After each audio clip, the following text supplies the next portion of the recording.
Hello guys, मैं अंकित थवाइट आप सभी का हमारे यूट्यूब चैनल थवाइट लर्निंग क्लासेस में स्वागत करता हूं। हमने पिछले क्लास में चैप्टर 8 पूरी तरीके से ख़त्म किया। अब हम नया चैप्टर देखेंगे जो कि है चैप्टर 13। ठीक है, चैप्टर 13 जो है उसका नाम क्या है? ज्यामितीय रचनाएं। तो ज्यामितीय रचनाएं क्या होता है पता है आप सभी को कि जो भी लाइन्स, बिंदु है ना, त्रिभुज, मतलब ज्यामिति मतलब जो भी आकृति होता है उसको रचना कैसे करना है, उसका रचना होता कैसे है, उसमें क्या क्या होता है, ये सब हमको इसमें जानने को मिलेगा। हम आज देखेंगे प्रश्नावली 1 जो कि छोटा सा है। इसके क्वेश्चन जो है एग्ज़ाम में तो नहीं आएंगे लेकिन सीखने के लिए बहुत ही ज़रूरी है। देखिए फटाफट देखते हैं प्रश्नावली 1 का जो पहला क्वेश्चन। देखिए क्या है, कॉपी पर ए और बी दो रेखाखंड बनाएं और निर्देशानुसार रेखाखंड की रचना करें। तो सबसे पहले क्या करोगे आप, इसमें मेन क्या है, लिखना जरूरी है। ठीक है, क्योंकि अगर 3 नंबर 4 नंबर के क्वेश्चन आ रहे हैं और आप सिर्फ डायग्राम बना के आ जाते हैं तो आप बिल्कुल उम्मीद मत कीजिए कि आपको पूरा नंबर मिलेगा। इसमें क्या है, लिखना जरूरी है और कैसा लिखना है, क्या लिखना है, जुड़े रहिए, पूरा आपको मैं बताते जाऊँगा। पहला क्वेश्चन देखो क्या है, कॉपी पर ए और बी दो रेखाखंड बनाना है। क्वेश्चन को ध्यान से समझो, इसमें कोई भी लेंथ नहीं दिया है कि कितने लंबाई का होना चाहिए रेखाखंड। हम कोई भी दो रेखाखंड बना दिए, ये एक हो गया और ये दो हो गया, ये ए है और ये बी है। ठीक है, दो रेखाखंड बन गए। अब देखो आप बनाओगे तो आप बाकायदा पूरा स्केल का, प्रकार का, चांदा का यूज़ करके बनाओगे और मैं इन सब के बिना बना रहा हूँ तो लाइन जो है टेढ़ा बेढ़ा होगा, उसको चलाना। ठीक है, दो रेखाखंड बना लिए। अब हमको 4 कंडीशन दिया है, वो चारों कंडीशन को हमको करना है। तो ए क्या दिया है, मान लेते हैं हम अपने सुविधा के लिए मान लेते हैं कि ये 5 सेंटीमीटर है, मान लो इसको, है ना, और ये क्या है, इससे बड़ा है वो, तो ये 8 सेंटीमीटर मान लो। ठीक, ये अपने सुविधा के लिए हम माने हैं, दिया नहीं है। अब क्या करना है, देखो पहले ए प्लस बी करना है। तो जितने का आप ए खींचे रहोगे वो यहाँ पे खींचो पहले ए, ये 5 सेंटीमीटर का हो गया। फिर जितने का बी खींचे रहोगे वो यहीं से आगे खींचना, तो ये ए हो गया और यहाँ से यहाँ तक किया हो गया, ये 8 सेंटीमीटर बी हो गया। तो ए और बी क्या हो गया, यहाँ पे प्लस हो गया। तो ये बन गया पहला। लेकिन इसको लिखोगे कैसे, लिखना ऐसा है कि पहले जैसे पहला लिखोगे ए प्लस बी वाला को, तो ए प्लस बी के बाद ये डायग्राम बनाओगे, डायग्राम बनाने के बाद नीचे इसके चरण लिखोगे या पद लिखोगे या रचना, तीनों में से कुछ भी लिख सकते हो, चरण, पद या रचना। तो जैसे मान लो पद लेके चल रहे हो, तो पद एक में क्या किए, सबसे पहले रेखाखंड ए खींचे। ठीक है, फिर रेखाखंड भी कैसे खींचे वो भी बताओ, कि सबसे पहले दो बिंदु खींचे और दोनों बिंदु को आपस में मिला दिए तो रेखाखंड ए हो गया। फिर दूसरा में दो बिंदु खींचे और दोनों को आपस में मिलाए तो रेखाखंड बी हो गया। अब क्वेश्चन में हमको पहले बोला है ए प्लस बी करना है, तो ए प्लस बी करने के लिए सबसे पहले रेखाखंड ए बनाए और वहीं से जहाँ पे ए खत्म हो रहा है बी का भी शुरुआत वहीं से किए और रेखाखंड बी को बनाए। तो इस प्रकार से हमको ए प्लस बी मिल गया। अब ये जितना मैं लाइन बोला उसको 4-5 छोटे छोटे टुकड़ों में तोड़ना है और लिखना है सजा के। ठीक है, इतना तो आप कर ही लोगे। अब जैसे बी दिया है, बी क्या दिया है, बी माइनस ए। तो बी माइनस ए मतलब कि बी में ए को घटाना है। तो बी हमको पता है क्या है, हम माने हैं, है ना, माना बी क्या था, तो माना बी हम क्या थे, 8 सेंटीमीटर माने थे और ए क्या माने थे, 5 सेंटीमीटर माने थे। तो b माइनस ए करोगे तो क्या हो जाएगा, 8 माइनस 5 मतलब कितना हो गया, 3 सेंटीमीटर। अब ये तो लिखने वाला काम हो गया, अब इसको बनाएंगे कैसे। तो बनाना ऐसे है कि सबसे पहले आप b बनाएं, ये b बना लिए, 8 सेंटीमीटर का b हो गया। अब क्या किए, इसी में 5 सेंटीमीटर आपको वापस आना है। ठीक है, तो 5 सेंटीमीटर वापस, माइनस का मतलब इधर आना है यहाँ से, तो यहाँ से हम 5 सेंटीमीटर यहाँ वापस आ गए, यहाँ तक आ गए। ठीक है, नीचे में लिख लेना, मतलब नीचे में लाइन बना लेना इसको।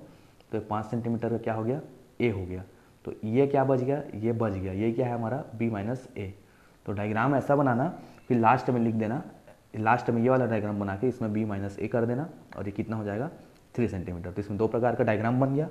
और लिखना कैसे है, सेम वैसी, सबसे पहले b बनाए, फिर b के रिवर्स में, मतलब b के विपरीत, क्योंकि माइनस है तो b के विपरीत में हम क्या बनाए, a बनाए।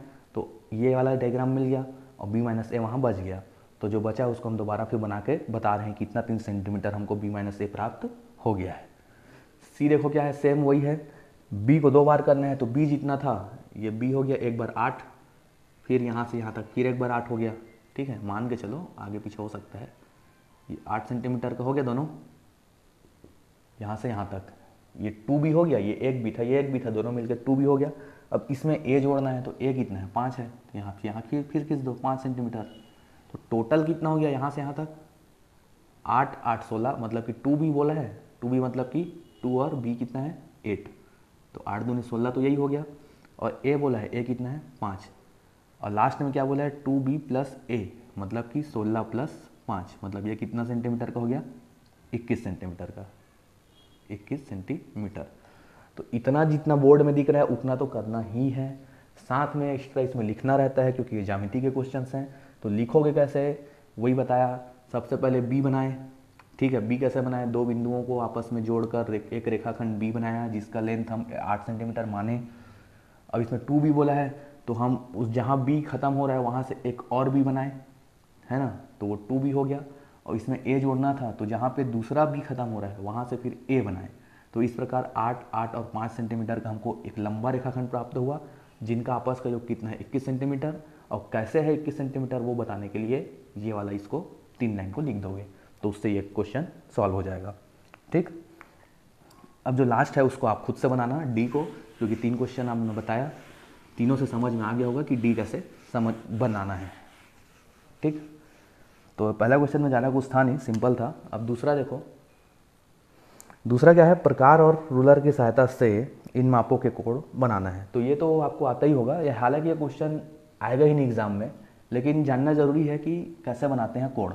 तो आपके पास रहेगा स्केल, स्केल में सबसे पहले क्या करोगे आप, एक सिंपल लाइन खींच दोगे एकदम समांतर कॉपी के, है ना, ऐसे टेढ़ा बेढ़ा नहीं, बराबर बीच सिंपल लाइन खींच दिए और यहाँ पे केंद्र मान लो। अब केंद्र मानने के बाद देखो प्रकार होगा, ये चांदा है, ठीक है। अब चांदे से क्या करोगे, अब प्रकार से चांदा में आप क्या करोगे, मेजर करोगे जितना जितना डिग्री दिया है उतना को। इसके लिए क्या किए, एक लाइन हम बनाए, लाइन बनाने के बाद प्रकार आपके पास रहेगा रूलर मतलब स्केल रहेगा, उससे लाइन बना लिए। अब क्या करोगे, प्रकार से जो चांदा है उसमें आप 15 डिग्री का यहाँ पे माप लोगे, और 15 डिग्री का माप लेने के बाद प्रकार ऐसे दो रहता है उसमें, जिसमें एक में पेंसिल लगे रहता है और एक में नुकीला हिस्सा रहता है। तो उस नुकीला हिस्से को इसके बीच में ऐसे करके रखना इस प्रकार, और जितना माने रहोगे डिग्री मापने के बाद जितना भी वो फैले रहेगा उतना को यहाँ पे रख के उसको ऐसे करके घुमा देना है, ठीक है। ऐसे करके ये रखा है, ऐसे करके उसको घुमा देना है इस प्रकार से। तो 15 डिग्री का माप लेके करोगे तो ये कितना हो जाएगा, 15 डिग्री हो जाएगा। अब सेम वैसे देखो कितना दिया है, 3 4 दिया है। वैसे 45 का करोगे तो 45 का 15 से थोड़ा बड़ा आएगा इस प्रकार से, ये कितना हो गया 45 हो गया, ठीक है। और ये सब इसी में मापोगे आप, है ना, ऐसे करके। और मापने के बाद सेम वैसे 105 और 105 का हो जाएगा और ये 75 का हो जाएगा, ठीक है। इस प्रकार से बनेगा, अलग अलग बनेगा ना, मैं एक ही बना दिया हूँ।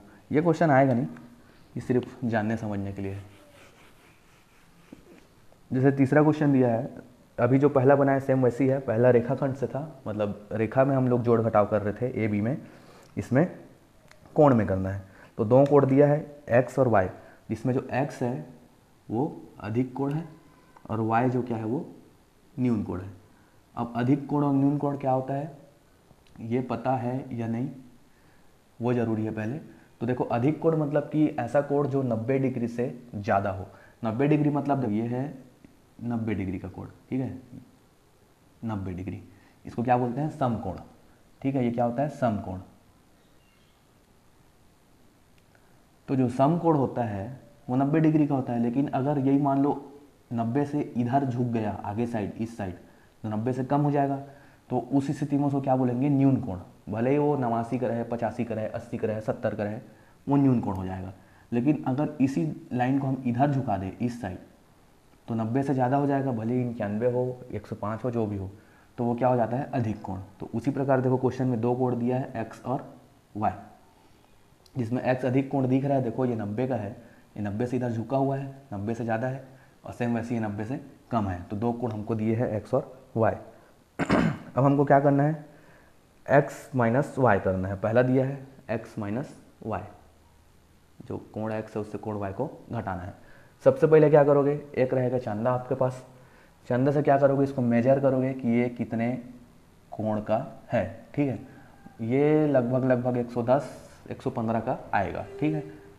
अब आप मेजर करोगे तो एग्जैक्ट पता चलेगा। अब यहाँ मान के चल रहे हैं कि मान लो 115 का है और ये कितने का है, वाई है मान लो 75 का मान के चलते हैं, ठीक है। तो x माइनस वाई मतलब 115 में 75 घटा दोगे कितना बचेगा, 25 और 15 40, ठीक है ना। x माइनस वाई कहिए तो कितना आ गया 40, क्यों, क्योंकि 115 में हम 75 घटा दिए तो क्या बचा 40, ठीक है। अब 40 का फिर लाइन खींचो पहले, एक ऐसा स्ट्रेट लाइन। अब स्ट्रेट लाइन खींचने के बाद चांदे को रखो बीच में और 40 डिग्री देखो यहाँ पे आ रहा है ऐसे करके, और यहाँ से हम रखे थे यहाँ आ रहा है तो इसको ऐसे करके हम मिला दिए, ये क्या हो जाएगा 40 डिग्री, और ये क्या कहलाएगा x माइनस वाई। इस प्रकार से इसको बनाना है और लिखना है ज़रूरी। लिखना कैसे है वो तो पता ही है कि सबसे पहले जो कोण है x अधिक कोण है वो माना। अगर आपको क्वेश्चन में दिया है इतना है तो अच्छी बात है, नहीं दिया है तो आप चांदा में मेजर कर लो और मान लो क्या चांदा में जो आएगा वही करना है। तो जो भी आएगा उसको लिखना, फिर y का लिखना, उसके बाद दोनों को आपस में घटाने को बोला, दोनों को घटा के इस प्रकार से उसका मान ले आना।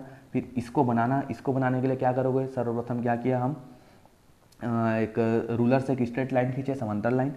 उसके बाद क्या किए हम, चांदा को जो है उसके बीचों बीच रखे, और रखने के बाद क्या किए, वहाँ से हम जितने डिग्री का हमको मिला है उतने का हम कोण को बना लिए, मतलब बिंदु खींचे और बिंदु खींचने के बाद उसको स्केल से क्या है मिला दिए केंद्र में, तो ये 40 डिग्री का हमको कोण मिल गया। इस प्रकार से वाला कोण को हमको प्राप्त करना है, ठीक है। ये सब क्वेश्चन सिर्फ सीखने के लिए है और इतना तो आता ही है आपको। अब सेम वैसे ही देखो x प्लस वाई है तो x प्लस वाई कर लेना, इस बार 115 में 75 को जोड़ोगे तो जितना आएगा फिर सेम ऐसे ही बनाना है। और 180 माइनस एक्स, तो ये देखो ये मान लो इसको पूरा खींचते तो ऐसा होता। अब एक जो सरल रेखा रहता है, ठीक है, ये 180 डिग्री का होता है, ओके। तो ये 180 डिग्री का है, अगर यहाँ तक को पूरा ले लेंगे ऐसे करके तो ये 180 डिग्री का रहेगा। अब 180 डिग्री में x को घटाना है, मतलब 115 को घटाना है, तो 180 में 115 को घटाओ, जो मिला उसको फिर सेम वैसी स्केल से लाइन खींच के चांदा में माप के कोण बना लो, बन जाएगा वो भी। और लास्ट दिया है 2y, मतलब y अगर 75 है तो एक और y यहाँ पे कैसा हो जाएगा, ऐसा हो जाएगा, ये भी y हो जाएगा। अब इन दोनों को कंबाइन करके ऐसे बड़ा वाला खींच के यहाँ पे 2y लिख सकते हो। 75 प्लस 75 कितना हो जाएगा, 150 डिग्री का हो जाएगा ये, ठीक है। थोड़ा इधर रहेगा और बाकी कॉन्सेप्ट क्या है, करना कैसे है वो तो समझ में आ गया, और लिखना कैसे है वो भी जान चुके हो। लिखना मेन जरूरी है ज्यामिति वाले क्वेश्चन में, बार बार मैं बोल रहा हूँ इस चीज़ को, ठीक है। देखो ये तीनों क्वेश्चन तो वैसे ही थे। चौथा क्वेश्चन में देखो क्या है, 3 निश्चित माप दिया है हमको, R, S और T का रेखाखंड दिया है, ठीक है। ये R हो गया, ये S हो गया, ये T हो गया, 3 रेखाखंड दिया है। निश्चित माप मतलब कि ये फिक्स है, ठीक है। ये R ऐसा दिया है, S इससे बड़ा है थोड़ा ऐसा करके, और T जो है लगभग देखो R और S को मिलाओगे तो जितना हो रहा है लगभग वही T आ रहा है ना। T जो है थोड़ा इतना बड़ा है मान लो, मतलब इन दोनों को जोड़ोगे तो लगभग ऐसा दिख रहा है, बुक में भी देखने से वही समझ में आ रहा है। अब 3 रेखाखंड मिल गया, उसके बाद देखो क्या बोल रहा है क्वेश्चन में, ये पूछा है क्या इन रेखाखंडों से त्रिभुज की रचना संभव है, और यदि हाँ तो त्रिभुज बनाओ। तो 3 रेखाखंड से त्रिभुज का रचना संभव है कि नहीं, ये जानने से पहले ये जानो कि त्रिभुज में जरूरी क्या क्या चीज़ होता है त्रिभुज बनने के लिए। तो त्रिभुज में क्या होता है, सबसे पहले आपको पता है 3 लाइन रहता है जो कि सब तरफ से बंद रहता है, मतलब बंद आकृति है, इसमें मतलब कहीं से खुला नहीं है ना, चारों तरफ से पैक है। 3 लाइन चाहिए रहता है। 3 लाइन के अलावा इसमें क्या होता है, कोण होता है, 3 कोण बनता है, 3 लाइन रहता है, इसको बोलते हैं त्रिभुज। अब इसमें जरूरी क्या है, इसमें जरूरी ये देखो ये होता है कि कोई भी एक कोण अन्य दोनों कोणों के योग से बड़ा नहीं हो सकता। मतलब कोई भी एक कोण ले लो, मान लो इसको A मान लो, इसको B मान लो, इसको C मान लो, तो कोई भी एक कोण इन दोनों कोणों के योग से बड़ा नहीं हो सकता। मान लो B जो है ना, वो A प्लस C से बड़ा जो है नहीं हो सकता। मतलब ये दोनों को जोड़ देंगे तो ये दोनों बड़ा हो जाएंगे, ये दोनों को जोड़ देंगे तो ये दोनों बड़ा हो जाएंगे, ये दोनों को जोड़ देंगे तो ये दोनों बड़ा हो जाएंगे।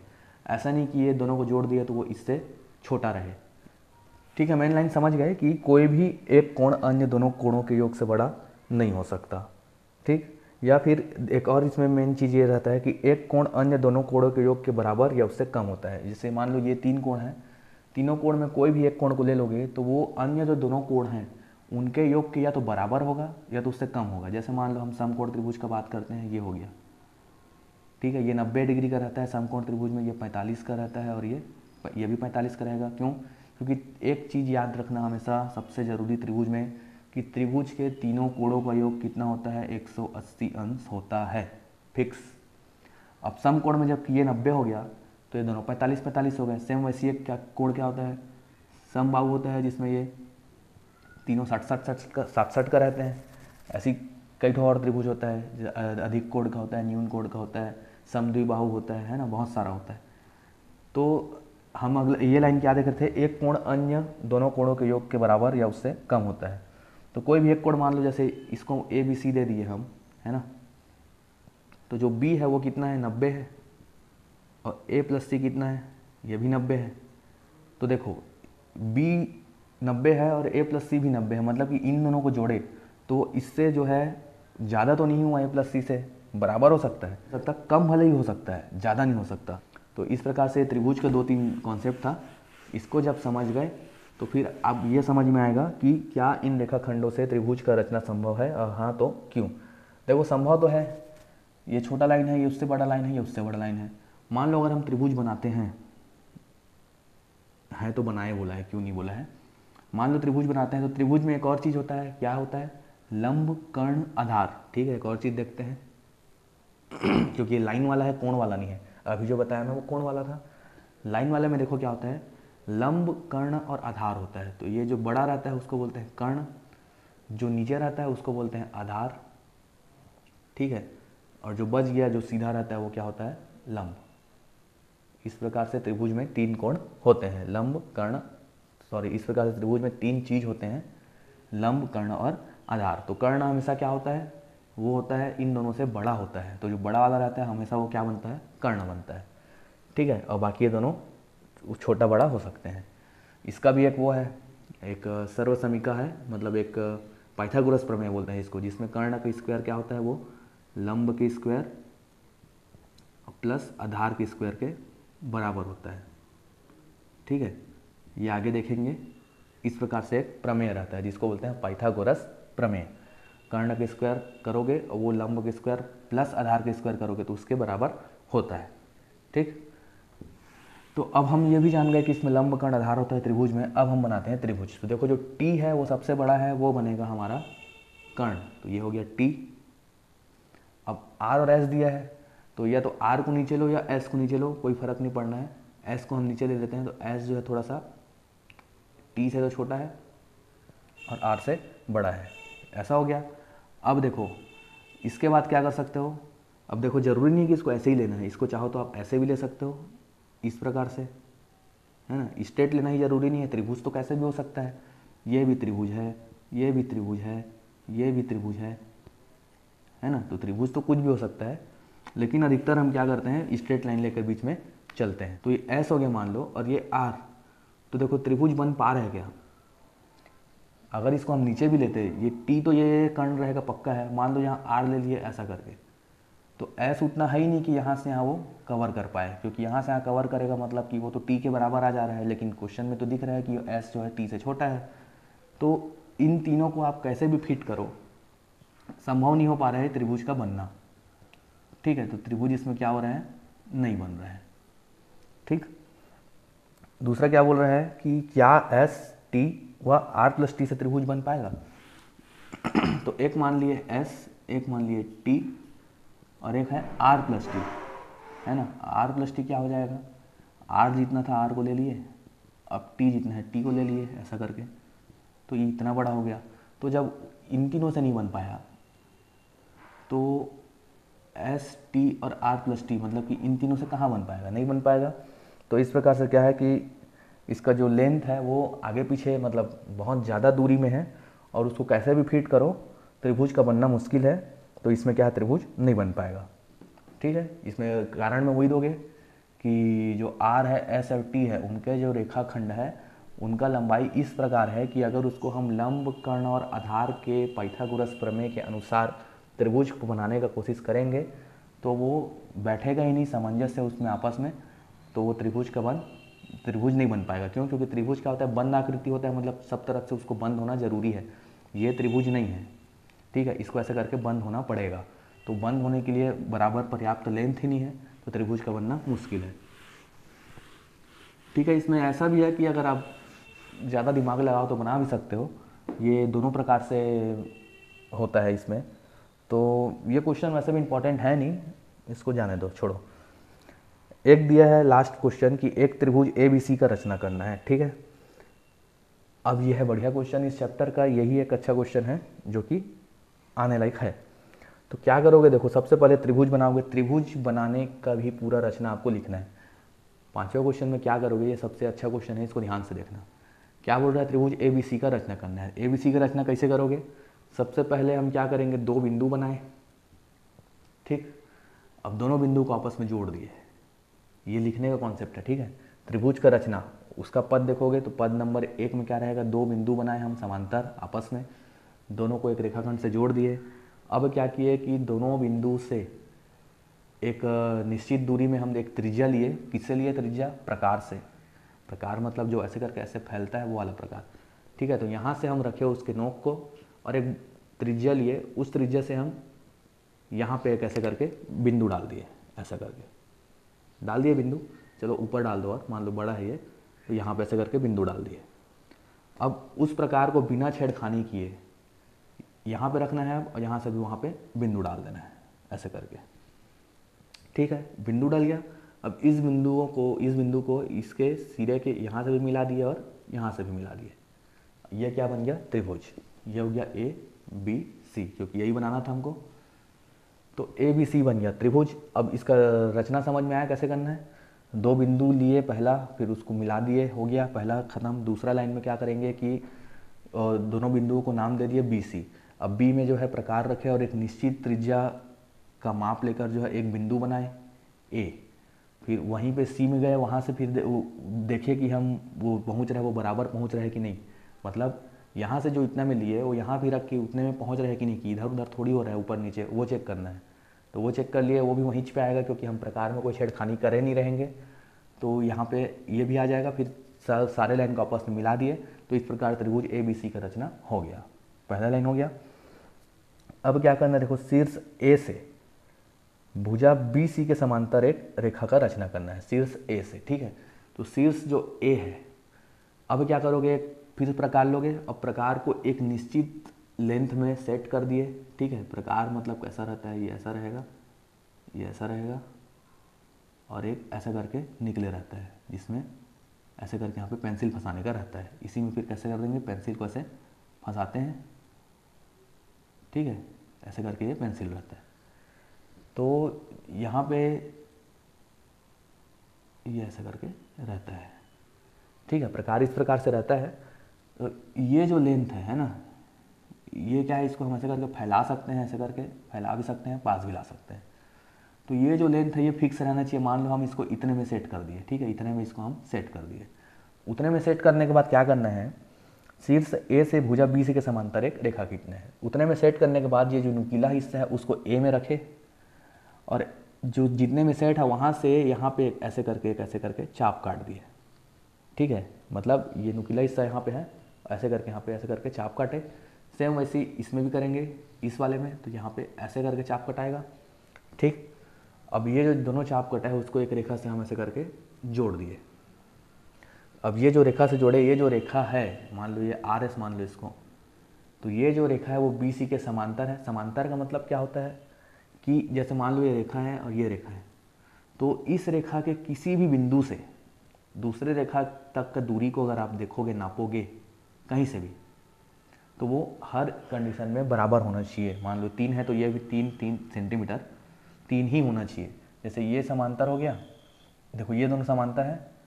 अब मान लो इसी को ये कर दिए तो ये समांतर नहीं है, क्यों, क्योंकि यहाँ से का दूरी और यहाँ का दूरी और यहाँ का दूरी सब में आएगा फर्क। ट्रेन का जो दोनों पटरी रहता है वो हमेशा समांतर रहता है। वहाँ से यहाँ तक का कहीं से भी आप चाहे मुड़ा रहे तो भी नापो, ट्रेन ऐसे मुड़ता भी है ना, ऐसे करके पटरी उसका, तो भी नापोगे तो भी यहाँ का बराबर आएगा। स्ट्रेट रहता है तो भी नापो तो बराबर आएगा। तो कुल मिला के समांतर का मतलब कि दोनों रेखा के किसी भी बिंदु से दोनों का आपस का दूरी क्या रहेगा, हमेशा बराबर रहेगा। तो हमको वही इसमें खींचना था, समांतर रेखा। तो ये हो गया समांतर रेखा। समांतर रेखा खींचने के लिए ज़रूरी है कि जो प्रकार है उसको जो हम जितने में सेट किए हैं वो डिस्टर्ब नहीं होना चाहिए। ए से लग के जब यहाँ पे इसको लिखोगे कैसा, देखो ए बी सी का रचना हो गया। अब समांतर रेखा का पद या चरण, उसको लिखने के बाद पहला पॉइंट लिखोगे कि प्रकार को एक निश्चित त्रिज्या में सेट किए, उसके बाद उसके नुकीले हिस्से को ए में रखे और रेखा ए बी में एक चाप काटे, और प्रकार उसका अगला लाइन कि प्रकार के लेंथ को बिना छेड़छाड़ किए, मतलब फिक्स लेंथ में ही ए में ही रखते हुए नुकीला हिस्सा को इस बार ए सी में चाप काटे। तो ए सी मतलब रेखा में चाप काटे, तो ए बी और ए सी में चाप कटा गया है। अगला लाइन फिर क्या लिखोगे, वो जो चाप कटा है मतलब जो बिंदु आया है उसको हम एक रेखा से मिला दिए, जिसको हम आर एस नाम दे दिए। तो ये जो आर एस नाम दिए हैं वो बी सी के समांतर कहलाएगा। क्यों? क्योंकि जो प्रकार था वो डिस्टर्ब नहीं हुआ था। ठीक है, तो ये इस प्रकार से समांतर रेखा का भी रचना हो गया। अब आगे बोला है कि शीर्ष ए पर बने कोणों के योग और त्रिभुज के सभी कोणों के योग का जांच करो। अब त्रिभुज ए में बना कोण क्या है, दो कोण बन रहा है। देखो क्या क्या कोण बन रहा है। पहला कोण बन रहा है ए बी सी, सॉरी जो जिसको कोण बनाना रहता है उसको हमेशा बीच में देना है। जैसे बी ए सी होगा, ये बी ए सी, तो ए यहाँ पे एक बार आ रहा है और दूसरा क्या बन रहा है, ये आर है ना, ये रेखा आर एस हो गया। अब इसको भी कुछ ये जो यहाँ पे इस रेखा को जहाँ पे काट रहा है उसको भी कुछ हम पॉइंट दे देते हैं, उसको हम दे देते हैं पी क्यू। ठीक है, ये पी हो गया, ये क्यू हो गया। तो देखो ए पी क्यू भी तो एक त्रिभुज है। कुल मिला के यहाँ पे दो त्रिभुज है, ध्यान दो। एक हो गया ए बी सी ये वाला, और एक हो गया ए पी क्यू जो कि उसी के ऊपर में ही रखाया है। दो त्रिभुज दिख रहे हैं, तो एक क्या हो जाएगा पी ए क्यू। तो ए देखो यहाँ पे दोनों त्रिभुजों में कॉमन है, बी सी अलग हो गया एक बार, और एक बार पी क्यू अलग हो गया, लेकिन ए क्या है वो दोनों त्रिभुज में आ रहे हैं, आ रहे हैं कि नहीं। तो इसीलिए क्वेश्चन में क्या बोला है कि शीर्ष ए पर बने कोणों का, अगर एक ही बार आता तो कोण बोलता ना, दो बार आ रहा है मतलब एक से ज़्यादा बार आ रहा है तभी तो वो कोणों बोला है। तो ए का यहाँ पे दो कोण बन रहा है, तो वो कैसा होगा, इसमें एक रूल रहता है, सबसे बेहतरीन रूल है कि समांतर रेखा, अगर मान लो ऐसा कंडीशन है कि एक त्रिभुज है, उस त्रिभुज में एक समांतर रेखा है, तो यहाँ का जो कोण रहेगा वो एक बार इसके लिए करोगे एक बार इसके लिए करोगे तो वो हमेशा कितना रहता है, 180 डिग्री ही रहता है। तो यहाँ कोण ए का जो योग आएगा, एक बार यहाँ से निकालोगे तो एक बार यहाँ से निकालोगे तो 180 डिग्री ही आएगा। ठीक है, वो भले ही आप प्रकार लेके, चांदा लेके, दुनियादारी लेके नापो तो अलग आ सकता है, जो कि एग्जैक्ट बने नहीं रहता, लेकिन ये नियम है त्रिभुज का कि त्रिभुज में अगर कोई समांतर रेखा है और वहाँ से अगर इसका हम कोण निकालेंगे तो ये और ये दोनों करने के बाद जो ए है उसका हमेशा क्या आएगा, कोण 180 डिग्री आएगा। ठीक है, तो ये पहला हो गया हमारा कि शीर्ष ए पर बने कोणों का योग। तो शीर्ष ए पर बने कोणों का योग के बाद ये रीज़न दोगे, रीज़न क्या दोगे कि जो कोण ए है वो समांतर रेखा आर एस और बी, मतलब आर एस और बी से समांतर है। तो आर एस और बी से समांतर हैं और जो कोण ए है वो दोनों त्रिभुजों का शीर्ष है ना, मतलब एक बार ए पी क्यू का भी शीर्ष है और ए बी सी का भी शीर्ष है, लेकिन जो पी क्यू है वो बी सी के समांतर है। तो इस स्थिति में त्रिभुज में नियम के अनुसार जो कोण ए है उसका योग हो जाएगा 180 डिग्री। ठीक है, यहाँ पे आपका ये वाला आंसर आ गया। अगला लाइन क्या बोल रहा है कि त्रिभुज के सभी कोणों का योग जांच करना है। इसके बाद बोल रहा है त्रिभुज के सभी कोणों का योग जांच करना है। तो सबसे पहले देखो एक चीज़ जान रहे हो कि त्रिभुज के सभी कोणों का योग कितना होता है, 180 डिग्री होता है। ठीक है, यहाँ पे दो प्रकार से क्वेश्चन वाला का आंसर हम ले सकते हैं। पहला का देखते हैं कि त्रिभुज के सभी कोणों का योग 180 अंश होता है। Okay, we know that.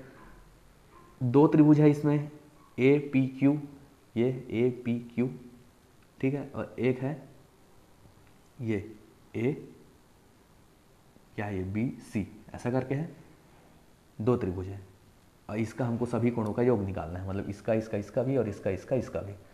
तो इस स्थिति में देखो इसका भी 180 अंश होगा सभी कोणों का योग, इसका और इसका भी 180 अंश होगा सभी कोणों का योग। तो इस स्थिति में इसका कितना हो जा रहा है, टोटल 360 डिग्री। ये पहला आंसर हो गया। लेकिन इसमें अब एक बात ये आता है कि जो ए है वो एक बार इसमें भी है और इसमें भी है, तो इसको हम दो बार क्यों जोड़े भाई, एक ही बार जोड़ेंगे, है ना। मतलब यहाँ पे देखो कितना कोण बन रहा है, ये 1 2 3 4 5 ही तो कोण बन रहा है। देखो ये कोण ऐसा में भी बन रहा है, लेकिन ये त्रिभुज के अंदर का कोण नहीं है। ये ऐसा अगर बनाओगे तो ये चतुर्भुज हो जाएगा, क्योंकि यहाँ 4 भुजा आ जा रही है, तो इधर वाले को ध्यान नहीं देना है, ठीक है ना। जहाँ 3 कोण दिख रहा है वहीं अंदर अंदर में बनाना है। जैसे यहाँ दिखा, यहाँ दिखा, यहाँ, तो एक एक कोण यहाँ बन गया, और यहाँ यहाँ यहाँ दिखा तो एक एक कोण यहाँ बन गया। तो ये मत सोचना कि इधर भी तो बन रहा है कोण, बिल्कुल बन रहा है, लेकिन वो चतुर्भुज का बन रहा है। तो देखो ए पी क्यू में 3 कोण आ गए, फिर ए बी सी में भी 3 कोण आ गए, लेकिन ए तो दोनों में कॉमन है। तो उस प्रकार से देखेंगे तो हम 1 2 3 4 5 ही कोण बन रहा है। तो जब ऐसा स्थिति आएगा तो ऐसे स्थिति में क्या होगा, देखो एक बार का ए बी सी का 180 डिग्री तो आएगा ही ये वाले का, ठीक है, लेकिन इसमें हम ये वाले को नहीं ले रहे हैं, सिर्फ ये दोनों को ले रहे हैं। तो ये दोनों को लोगे तो ये क्या है, इसके समांतर भी है, और हम बराबर प्रकार से भी नाप के बनाए हैं। तो ये समबाहु त्रिभुज है। समबाहु त्रिभुज का मतलब सभी भुजाएं उसकी क्या रहेगी, समान रहेगी। मतलब ये भी 60 डिग्री रहेगा, ये भी 60 डिग्री रहेगा, और ये भी 60 डिग्री रहेगा ए, ठीक है। और यहाँ सेम वैसे ये भी पी भी 60 का है, क्यू भी 60 का है। तो उस स्थिति में हमारे पास 5 60 डिग्री के कोण मिल रहे हैं, है ना। तो 5 60 डिग्री के कोण मिल रहे हैं हमको, तो 60 गुणी 5 कर देंगे, तो 6 पंचे 30, मतलब 300 डिग्री। क्योंकि इस बार ए को नहीं लिए तो 60 इससे आ गया कम। तो ये भी एक आंसर हो सकता है। तो ये दोनों आंसर हो सकते हैं, लेकिन अब क्वेश्चन पेपर में कैसा लिखना है इसके लिए तो आप दोनों को लिख दो। ये दोनों स्थिति, 2 स्थिति में हम ला सकते हैं। पहला स्थिति ये था, दूसरा स्थिति ये था। चेकर को जो मन रहेगा वो उसको चेक करेगा, और सही है दोनों भी है, क्योंकि इसमें वाकई में 2 त्रिभुज है। तो दोनों त्रिभुज का कोण 180, दोनों त्रिभुज 180 80 का है, तो 360 हो गया। लेकिन लॉजिक लगाओगे तो ए को हम 2 बार क्यों ले भाई, क्योंकि ये तो शीर्षाभूमिक है, मतलब दोनों में आ रहा है कॉमन। बी सी और ए पी क्यू दोनों को मिला लिया तो 360 आ गया। लेकिन A B C P Q ये क्या है, ये जो निकला है 300 क्या है, कोण ए प्लस कोण बी प्लस कोण सी प्लस कोण पी प्लस कोण क्यू का मान। ऐसा अगर निकालेंगे तो 300 डिग्री वाला ये सही आंसर होगा। लेकिन अगर 2 अलग अलग त्रिभुज को जोड़कर निकालेंगे तो ये सही होगा। अब कैसा करना है ये आपके ऊपर है। एक बार इसको आप देख लीजिए, अच्छे से क्लियर कर लेना अपने आप से, फिर इसको एग्ज़ाम में कैसा लिखना है वो समझ में आ जाएगा, ठीक है।